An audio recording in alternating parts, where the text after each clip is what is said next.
Welcome to Comics and Coffee, where we talk that nerd and geek culture over a nice cup of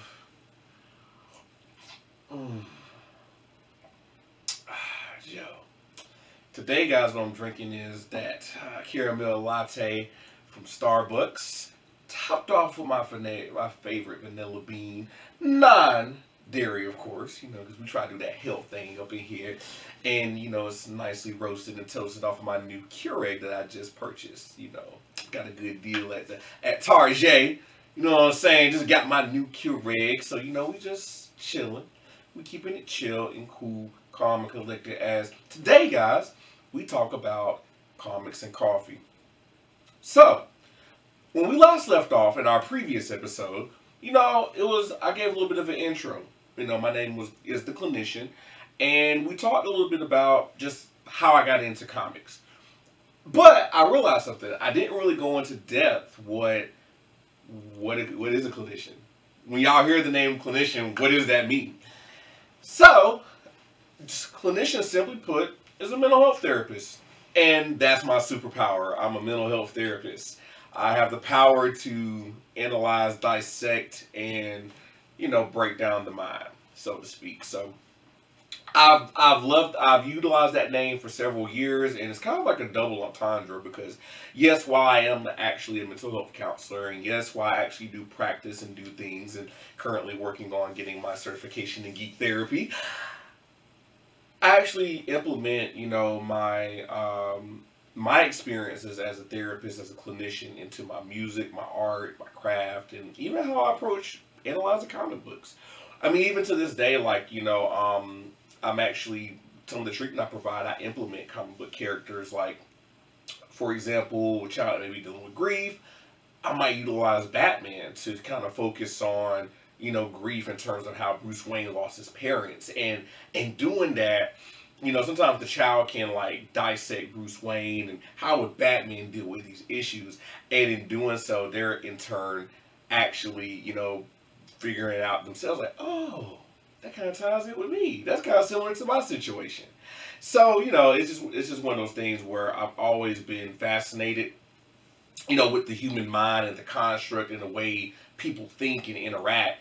And, you know, utilizing, you know, my knowledge base, I love to, you know, tap into that with, you know, comics and things of that nature. So, but just to give you that little tidbit. So without further ado, we're going to get into our first topic of today.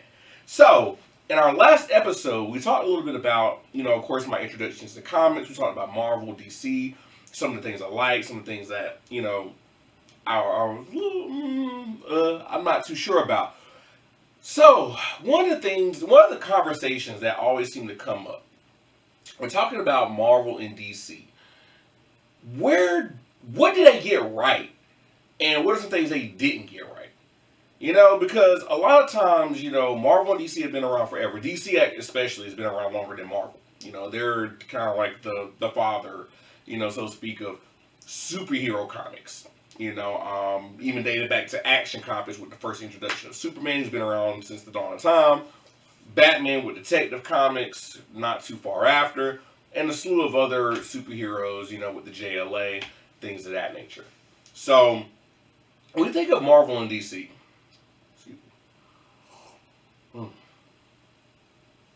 this is good right here.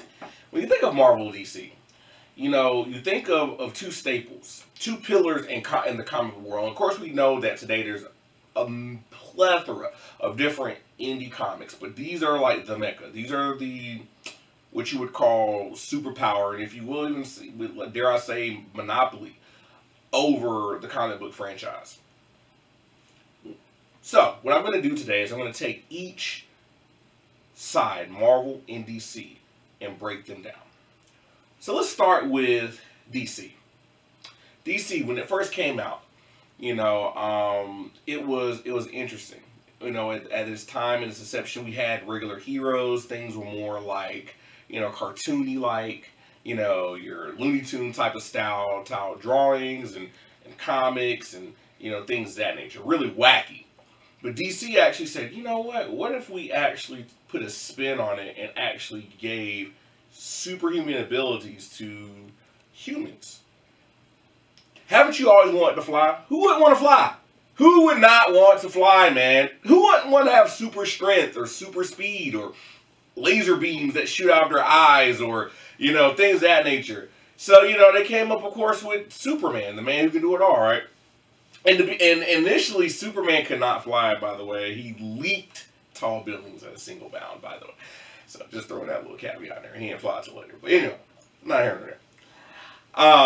But nonetheless, you had an interesting paradigm, and it was kind of like what they call the golden age of comics, where you had the little superheroes from Superman, the Flash, Green Lantern, you know, and these were like Wonder Woman. These were characters that revolutionized the game, that influenced Superman's impact. I mean, you can't deny it.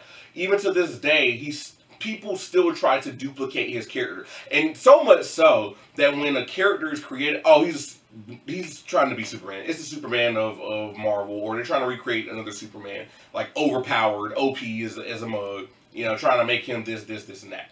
You know, can't deny his impact.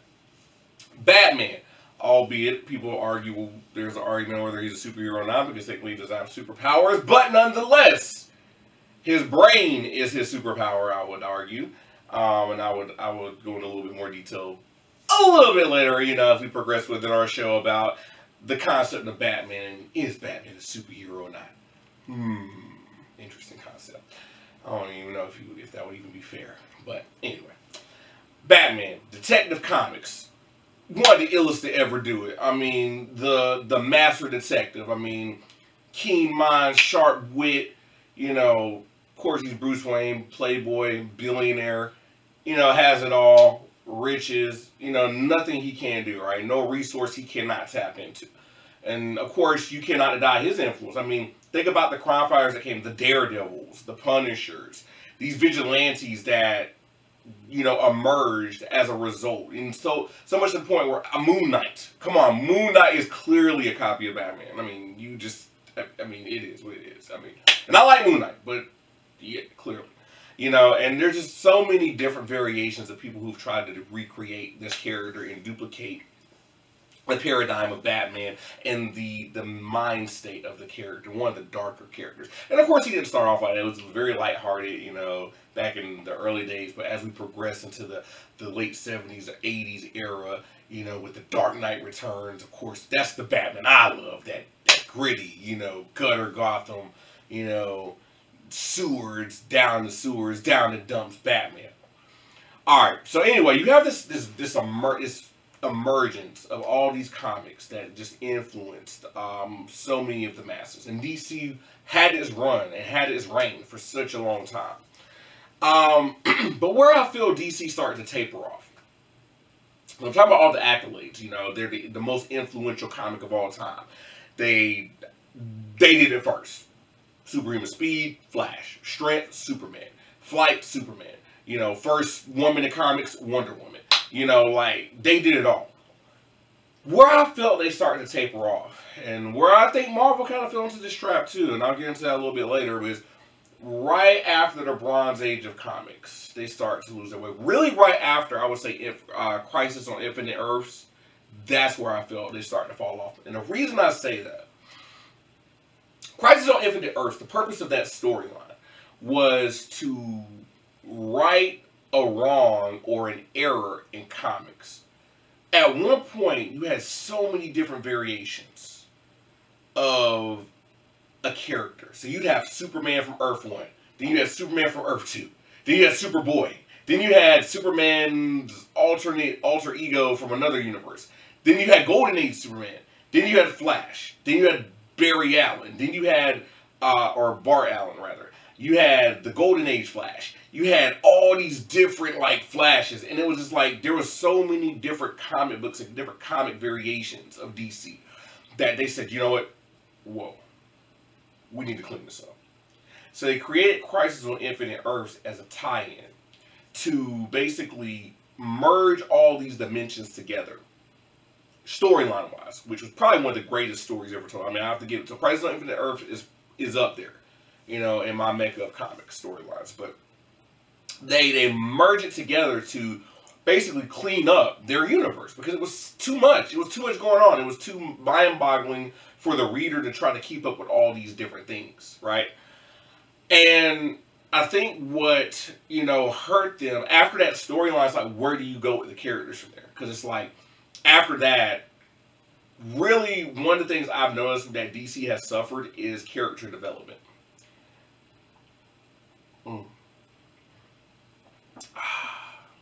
Character development.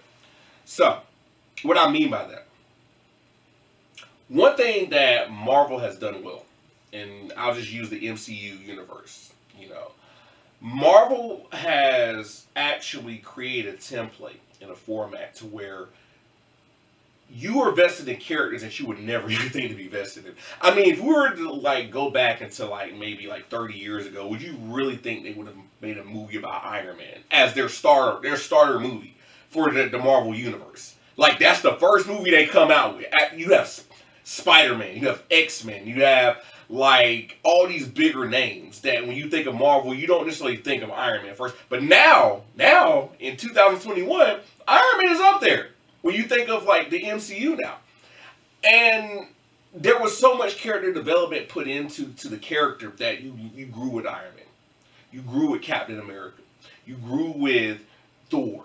You grew with all these different characters. And it wasn't just Spider-Man and the X-Men. You know, you had other characters. DC, one of DC's biggest problems is they put so much into really their big three, which is Batman, Superman, and even more recently, I say Wonder Woman, because of the success she's gained, you know, and then her being, you know, the strong female lead, and, you know, she's a cool character, I'll give her that, but, you know, with her popularity, it's definitely, you know, enhanced the spotlight on her. But those are your big three. A lot of the other characters just kind of fall to the wayside. I mean, you know, in terms of comic-wise, you know, Flash, Green Lantern, their storylines, they have a good run for a while, then they just fall. And Green Lantern's my favorite character. Like, Blackest Night was one of the illest stories, which I may have to do a story on that later on, because I still think that should be all the... DC does really dope cartoon movies. Like, their cartoon movies are so... I'm like, they get it right on the cartoon movies, but they mess up so badly in the live action. But if they would just give me a cartoon movie with Blackest Night, I would be happy. Blackest Night's initial course, just please do that, DC. Please. I would be most thankful. I'm pretty sure that I'm not the first person to request that. But, getting back to my point, DC character development. Batman and Superman were your workhorses. Like... everything else that kind of followed after that was just kind of like whatever. They'd have a cool concept and they would never finish it. It's like you have a great idea, but they never finish it. It's like they start these character storylines and then like they stop it and then somebody else will pick it up. And, you know, for the longest time, I think they were just in limbo on what they really wanted to do as a franchise. And then, you know, with the big comic scare in the 90s, they went bankrupt just like Marvel did. And what did they do? Sell their rights to Warner Brothers. So Warner Brothers, until this day, still owns a lot of DC's, you know, in terms of like movies and things of that nature. They have rights to that. So I think that really hurt DC in the long run. So that's one of the things, that's where I felt DC kind of went wrong at. Another thing, too, about DC is the relatability of the characters. You know, sometimes you really don't connect. They're so robotic. You know Superman's always going to be the Boy Scout. He's always going to do the right thing. He's never going to do the wrong thing. He's so predictable. You know Batman's always going to challenge authority. He's always going to go against the great. They become so predictable after a while that it's kind of like you pretty much know what's going to happen. So, that's where I'm kind of at with DC. Do I love the franchise? And now, some of the stuff that they're doing, well... I don't know about 2021 because I'm a little iffy now because of, you know, the app situation. They're losing their app and then they're giving everything to HBO Max. I really don't know where DC is, where it's headed right now. But I've been reading a lot of the Batman stuff recently. His later works with Snyder, and I'm loving it. Like it's sick. And I know it's older. I know this has been like 6-7 years ago with the Court of Owls and all that stuff. And but I'm catching up to it, and I'm loving what I'm reading. I'm gonna have to do a review on that because Batman to me has probably one of the more consistent storylines in the DCU. And when Green Lantern does come out and they do give him some light, he has great storylines too. And Green Lantern is like my favorite character, but in DC, but they just, I don't know, they mess it up sometimes. But anyway, that's DC. Now let's switch gears to Marvel. Jack Kirby and Stan Lee, two iconic minds in the comic book universe. I actually had the privilege and the honor of meeting the late, great Stan Lee. Rest in peace. Rest in peace to Jack Kirby as well. But I met Stan Lee one time at Heroes Comic Con. Shout out to Heroes. And man, he is one of the dopest individuals. Like in terms of just, you can approach him. He just loves comics. Just like he's like a kid, man. Like it was just so dope talking to him. And I remember, like, at the panel, like, I asked him, like, if there was a movie you would want to see come out, what would it be? And he said, I would love to see a Black Panther movie. I'd love to see that movie. And this is, like, obviously before Black Panther came out. And I think this is probably 2011? 2011? Yeah, because I think the Avengers movie the first one had just dropped. So it was like a big thing, and everyone's like, "Man, where are you gonna go, Stan? Like, where are you gonna go with this?" And he was like, "I would love to see a Black Panther." And I'm glad that he got to live to see that, because that movie to me is still like up there as like one of the best This is one of the best superhero movies, period. Like, not even Marvel, it's the best superhero movies, period. I'm sorry, but it just is. Not even just because it's black people, it's just a dope ass movie. In addition to the significance and the cultural impact it had on the masses, but. With that being said, one thing that I've always loved about Marvel related to the times. Marvel, you felt a connection with the characters.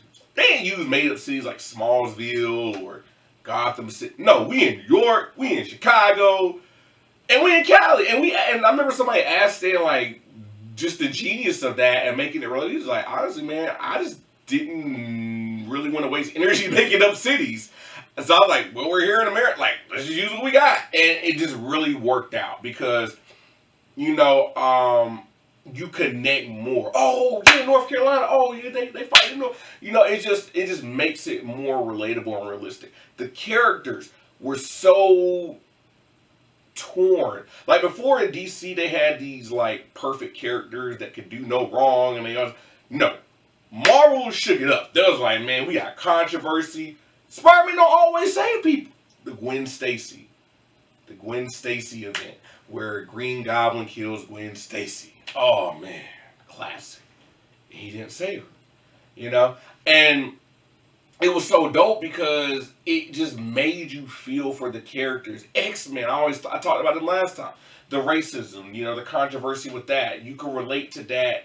I know I could, being a black man, like being an outcast, to mutants. And it was just so dope to see the character, that you could connect with these characters more so than you could. Well, in my opinion, this is my opinion. I feel like I could always connect with the characters more in Marvel than I could with DC, just because they were more relatable. They were human, they weren't perfect. They were flawed. Sometimes I felt DC kind of held itself on a pedestal. Now they've gotten a lot better, and I must say DC's writing is amazing. I actually prefer the alternative universe with Injustice, but that's just me. I love Injustice, but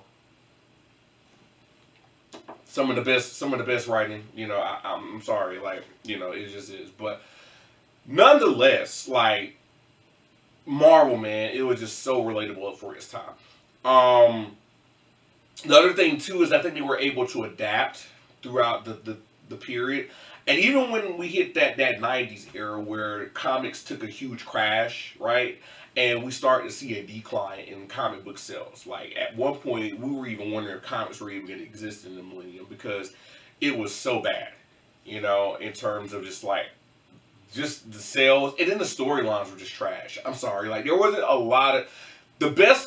During the 90s, your best titles are probably your indie comics, like your Dark Horses, like your Spawns, those type of things, Wildcats, things like that. But your front line, the good storylines, I felt, You had X-Men, which was pretty consistent, and I think X-Men kind of peaked a little bit because they were still going off of their '80s run. But you know, so they were okay for the most part. Spider-Man was hit or miss. To me, the Clone Wars kind of messed it up for me with Spider-Man because you had regular Spider-Man, then you had Scarlet Spider, then you had Spectacular Spider-Man, then you had these three Spider-Mans beaten together, then you had a doppelganger Spider-Man. There was just too much, and then they started to fall into the same trap as DC did, where you had these multiple titles, and you know you had to read different versions of the same character to get to it. And the reason that to me disrupts the storyline is this is just my personal preference. As a reader, I look for fluency. I want to be able to pick up and connect the pieces and read each thing. If I have to read Uncanny X-Men, which is a comic I don't normally read because I'm just trying to, because I like Cable. Like, my character's Cable. I know he's tied in with X-Men to some extent, but really he's in the alternate timeline because he's with Generation X, right? So if I'm reading Cable, I just want to know about Cable. Cable has his own comic book. Why do I have to now pick up Uncanny X-Men, which I may not read, to finish Cable's storyline? Because now he's tying in with another storyline, and then, you know, it kind of, okay, now, but then I also have to read Generation X because I have to see where he goes in that storyline. Just to kind of put the pieces, the puzzles together, because I want to know the full scope of the story.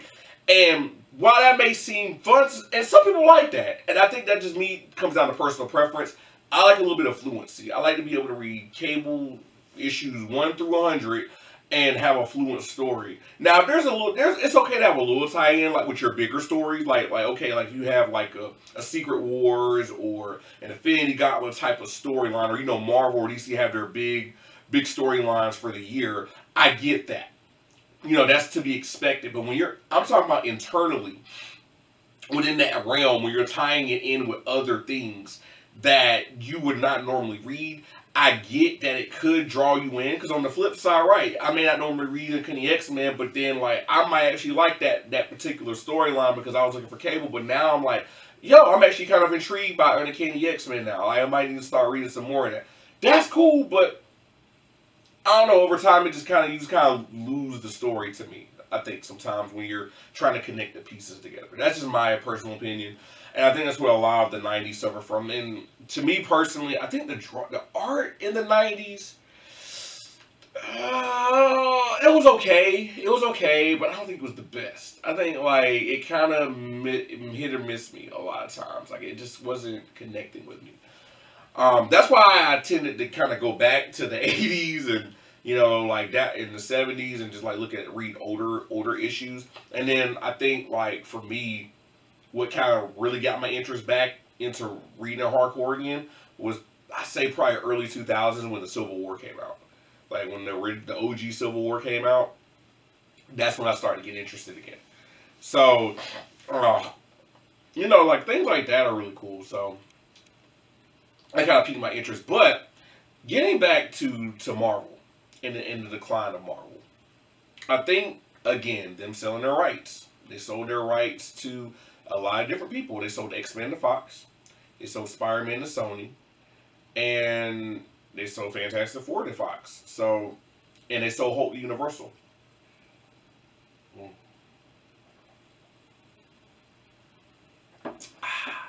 Then like a cup of Joe to clean them sinuses up. And as you can tell, I have allergies and pollen. You know, do not have COVID. It's allergies and pollen. But nonetheless, they sold a lot of their rights. So I think that really hurt them a lot. And I think if Stan Lee had to do it over again, I don't think he would have done that. Because, you know, now they're in a better space because they've been basically buying a lot of their stock back, which is great they've been able to do because we're getting fun, like, amazing, like, you know, movies and TV shows for it, right? But during that time, like, they were literally living in bankruptcy, and you sell your mascot Spider-Man to Sony.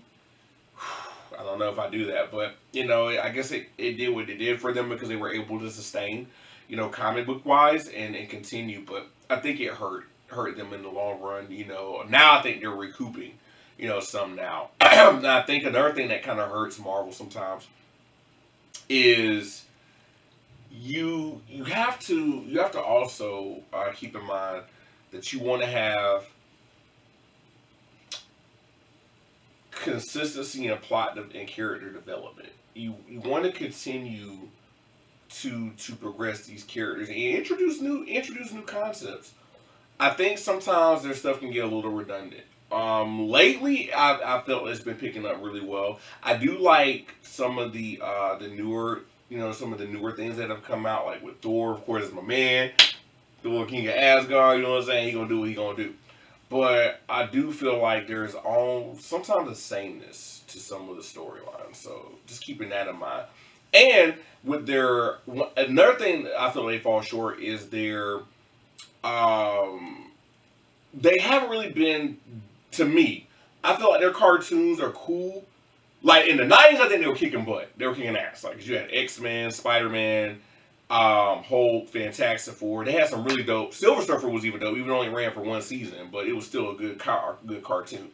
I feel like in post 2000s, we had maybe a couple of good Marvel shows. Like we did have Wolverine, the X-Men, and we did have Avengers, Earth's Mightiest Heroes, which they completely effed up with creating this whole cartoon that has to now relate to the MCU, which I shall not name because I don't respect it.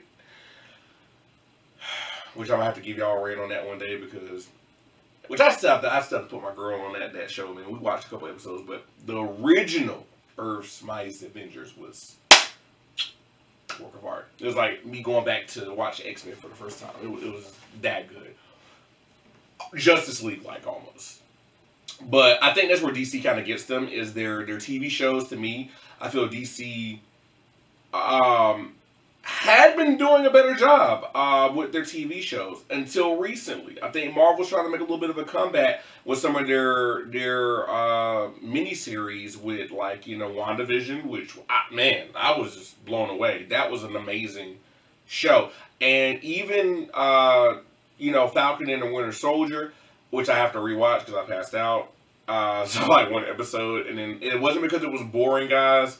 It's a really good series. I just had worked out. I was tired, and I was just out of it. But I'll have to rewatch that and get back to you guys on that one. But from what I saw from the first episode, if it continues that momentum, then I mean, I don't know, man. I think Marvel's starting to catch them with that, and what I think they're getting them at, even with the miniseries, is the quality, right? Because the production and everything they put into it is like watching a movie. It's almost like a movie level. When you're seeing these shows, it's amazing.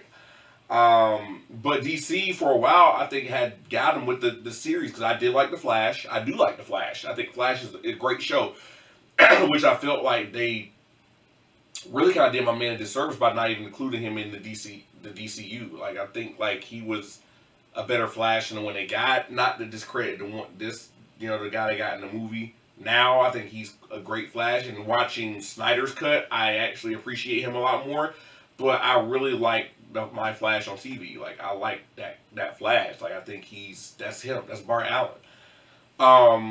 I actually like Green Arrow, although I do feel it was a knockoff of Batman. Dark Knight with his whole track. Because Green Arrow was never that dark. He was always a lighthearted character, but I do like this direction that they're going with Green Arrow. I thought it was cool. Black Lightning, from what I've seen, I've liked that show.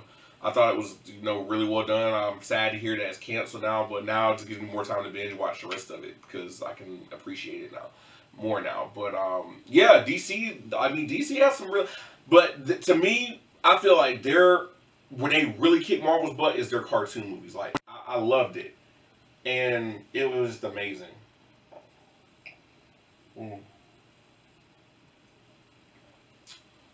Still to this day, probably one of my top 10 favorite cartoon shows, Justice League. Justice League Unlimited. Hands down.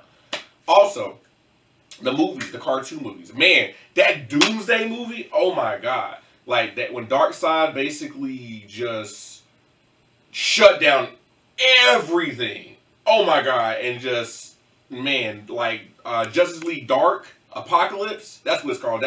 I said Doomsday earlier, not Doomsday. Justice League Dark Apocalypse. Watch that movie. To me, that is probably DC's best cartoon movie. And that's saying a lot. Flashpoint is dope too. Flashpoint is a dope one. But Justice League Dark, oh man, how he did my man Cyborg. Oh my god, oh he did him so dirty. Oh, he did him so dirty. You got to watch that movie. DC does amazing cartoon movies. If they would put the same quality of work in their actual live action movies that they do in their cartoon movies, DC would be like on a whole other level by now. I promise you.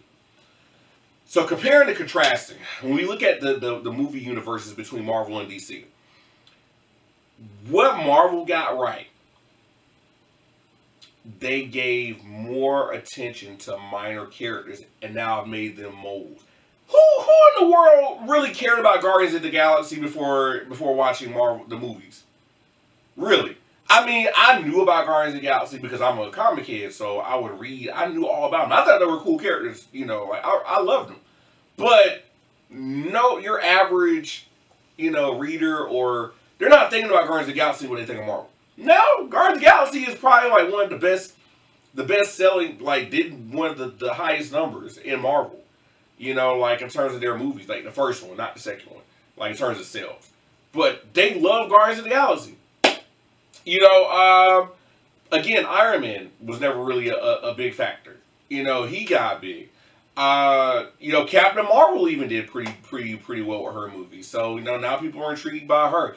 It's just a lot of different characters that have gotten now grown and they're continuing. Doctor Strange, man. And I thought, to me, Doctor Strange is one of those movies.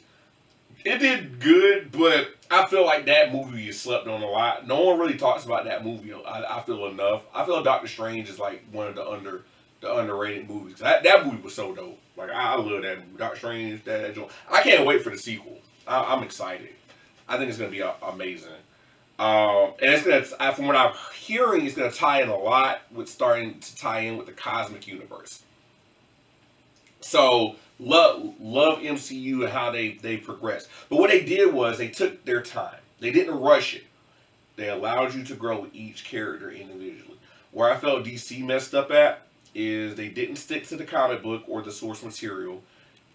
They tried to go more of too much of a, like, I mean, it's a movie at the end of the day, but they tried to go a little bit way too left. It's like they tried to create something that was just completely convoluted and never really hit its mark. Like, the storylines were just like all over the place. It was the mess. And after watching Zack Snyder's run, which I will have to do a review on, I must say, why did you? Yes, we're gonna do a review on that because this is my second time saying it, so we might have to do that like in the very near future. But it's like if DC, what DC could have done is took a step back. Marvel gave you the blueprint, right? We're not gonna catch Marvel. Okay, we're not gonna catch Marvel. So instead of rushing and putting Batman and Superman together and rushing into a Justice League movie, allow for these other characters to develop. Or if you were going to go the Snyder route, put out these other characters like Cyborg or Flash and allow them to grow. Because I was intrigued after watching that movie to learn more about Cyborg's character from the DCU perspective. I know him, of course, in the comics, but to me, like, this was the dopest Cyborg like I've seen, because aside from Teen Titans and reading the comic books, Cyborg really never had a big role like that. He was always trying to figure out, he didn't know whether he wanted to be in the Justice League or Teen Titans. He was always flip-flopping. But watching the movie, he had a purpose. And to me, he was the unsung hero of the movie. None of the stuff goes down without Cyborg. Same thing with Flash. I mean, that's a no-brainer. I mean, you already have the TV show, which people know about. Now you got this cool character that did something, Snyder version, of course. Build off of that. But, I don't know. I don't know where they're going to go from here, and I'm a little scared. But, I don't know, because DC is interesting. But that's where I felt like they kind of went wrong. So, with that being said, we're going to transition to our next topic. But here, I do have a question for you guys. What are you guys' thoughts on Marvel versus DC? Do you think they've done everything right up until this point? Do you like what Marvel's done? Do you like what DC's done? One thing is, I know one of Marvel's biggest criticisms, especially now they're owned by DC, is owned by Disney, excuse me, is that, they can come off very cheesy at times with some of their campy jokes. They kind of have to cater to the kids a little bit. So, like, what are your thoughts, on how Disney has managed Marvel, and, do you like what Kevin Feige has done with the universe?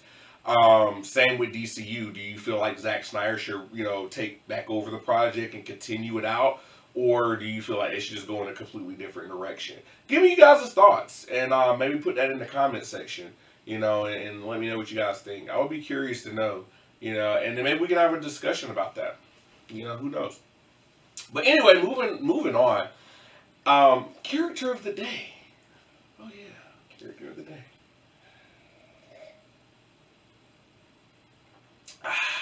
Shout out to Darth Vader. Even though I am a Jedi at heart, I still flirt with the dark side from time to time. Which we'll be doing Star Wars, of course, eventually. Even though somebody I know doesn't like Star Wars, but that's neither here nor there. Blasphemy. Anyway, character of the day. He who holds the Infinity Gauntlet.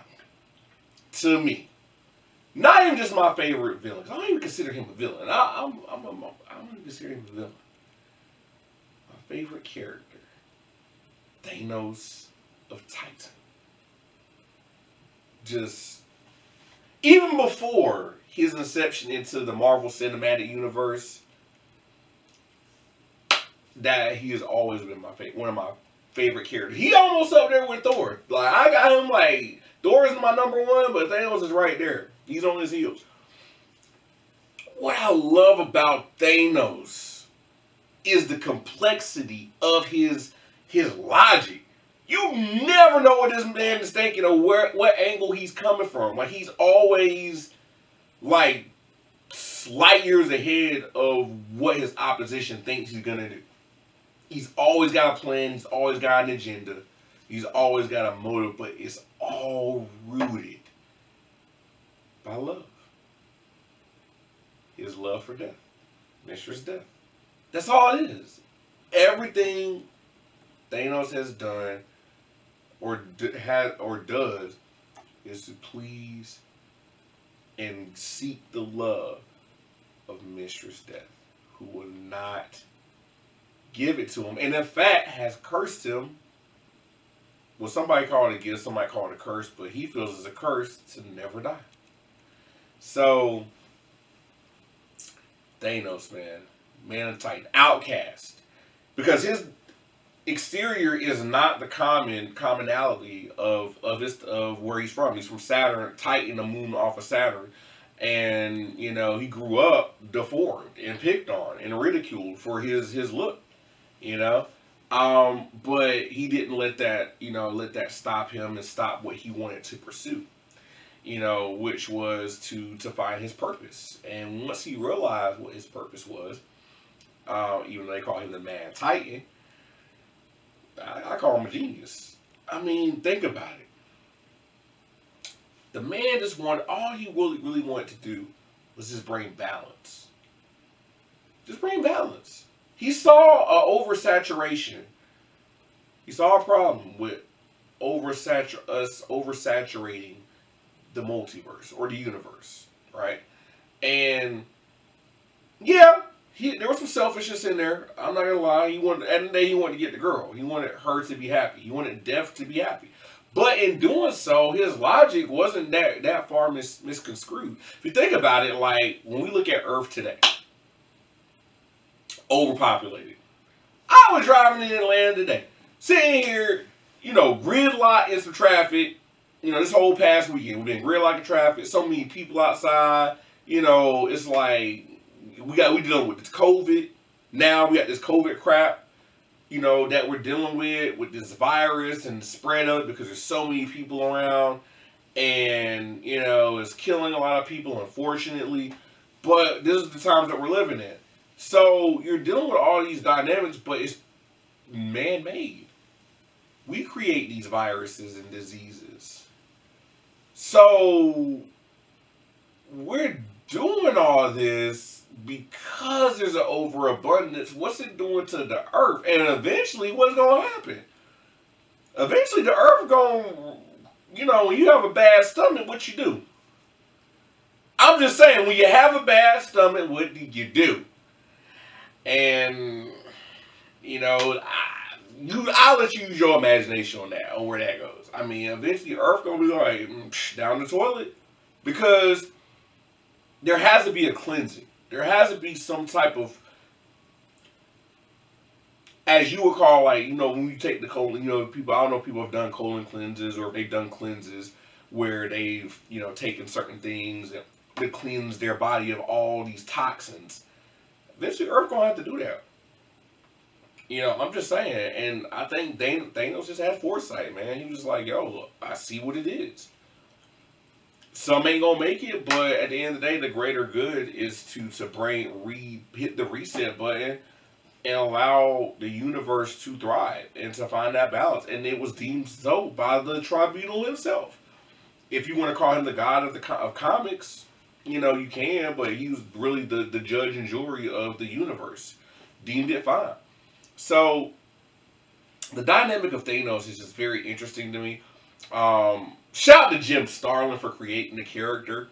A lot of people say he's a knockoff of Darkseid. I get it. Their looks are the same, their powers. But to me, Thanos is far and vastly more superior in terms of intellect and capability than Darkseid. I know there's these recent comments on, Darkseid can beat Thanos, and they had a death battle and all this stuff.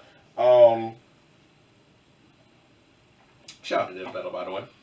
But, and everybody's entitled to their own opinion. I'm not going to say Darkseid is a pushover. So, if you feel Darkseid will beat Thanos, that's cool. I'm not even going to, I can't argue it, but I get it. I'm not, that's, at the end of the day, Darkseid was the original. But keep in mind, Darkseid was created by Jack Kirby, who was the co-founder of Marvel. So, just throwing that out there. End of the day, though, Darkseid was first. But I do feel Thanos, to me, is just a superior overall character. He's just more interesting. And to be honest with you, a lot of Darkseid's story arcs, he gets beat. Like, a lot of times. Thanos usually doesn't lose. He beats himself a lot of times. Like, even when you get into the Infinity Gauntlet, he didn't really lose. Like, it was due to his own arrogance that he ended up, that was his downfall. So, and in fact, on our next podcast, we're actually going to go into a little bit more depth about Thanos. We're actually our next two podcasts, we're going to follow the Thanos Quest. And we're going to segue that into the Infinity Gauntlet, because, to me, my personal, Infinity Gauntlet is near and dear to my heart. Infinity Gauntlet, to me, is like my favorite storyline of all time. So, you can imagine, I'm thinking like, can you believe it's been over 10 years ago since the Avengers got together, and that credits end scene, when you see, when the Thanos' minions walking up, and you see that throne, and they're on the moon, and you hear the words, "To face me is to court death," and he turn around and you see Thanos, you like, what in the world? And I remember just seeing that in the theater, like, yo, that's my man. And I just told my homie, man, shout out to Cool Cash, like, I was telling him the story of the Infinity Gauntlet. I told him the story, whatever, how it went down. I was like, it would be dope if they did a story like that, but I don't know if they could pull it off, because the Infinity Gauntlet is so powerful that you're not gonna beat it. And I was amazed. I will say this. Of course, they had to dwarf the power of the Infinity Gauntlet. We get it, because it's movies, and the good guys got to win at the end of the day. But I loved what they did with his character. Shout out to Josh Brolin. He played Thanos very well. I liked how he did him. He did him very, very, very, very, very well. Shout out to Josh Brolin. Don't know about you playing Cable, because you was kind of short, but Thanos, you did a great job. With CGI, you had the look. Your mannerisms are on point. And here's the thing. Technically, Thanos ain't dead. Think about it. Timeline. It was reverted back, wasn't it? So then technically, if you revert the timeline back, wouldn't that Thanos be alive during that timeline? Just saying. Just saying. Can't kill him forever, man. He always gonna come back. Just some foresight. But you know, with that being said, though, guys, man, Thanos, I really want to go in depth about his character, but to do that, I'm gonna have to do some spoiler alerts. So I want to save that for Thanos Quest. And Thanos Quest, just to give you a summary without going too detailed, Thanos Quest basically tells the story, the true story of how Thanos attained the the gems, or the Infinity Stones, if you will, for the Infinity Gauntlet. And it tells you his travels and how he conquered each of these trials and tribulations to obtain the stones. And once he gets, oh my God. But it's not so much the destination as it was the journey that made Thanos, made me say, this dude is one of the illest characters ever created. But, with that being said, guys, we're going to wind it down for a little bit because I want to definitely leave you guys. I want to save a little bit because I don't want to give you too much. You know what I'm saying? But it's been fun rocking with you guys. It's been fun kicking it. And you guys can find me on Instagram at the Clinician 1. That's TheCliniCian, the number 1, on Instagram. And soon to come, in the very near future, will be a page for comics and coffee. Y'all take care.